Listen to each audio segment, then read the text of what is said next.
GLP-1 dangers. Look, if you're using compounded formulations of GLP-1, that's the tirzepatide and semaglutide, and someone is prescribing it to you and they're trying to help you out financially by giving you the maximum amount in that vial, please pay attention to this advice. Number one, if you're not on the maximum amount of those medications, don't inject the maximum amount. Be careful about those units. It's usually like something like 100 units. So if you're just starting out, be careful, read the directions.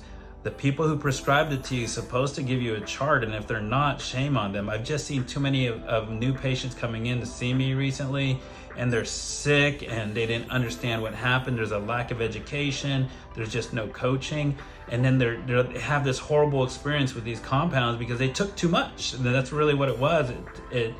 It was too much. Look, I don't advocate for or against generic GLP-1s or compound GLP-1s. This is a public service announcement for those of you who are out there obtaining it for some online pharmacy where you get some contract physician who doesn't really care about you, and it's not like, yeah, good luck with it, and they give you, maybe they gave you a little bit too much and they didn't tell you you're not supposed to inject, the maximum amount, or they did tell you and then you weren't paying attention. So please pay attention to that dose. If you're starting out on GLP-1, don't harm yourself, because I always tell my patients, if you ever injected the full dose, you're gonna hate life.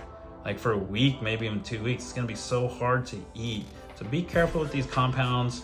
It's not there's a quality issue, it's just a dosing issue, and that's the problem when we do vials. Sometimes there's a little bit of a risk with doing vials and you don't understand the dosing. Reach out to us if you have questions. Tabidak out.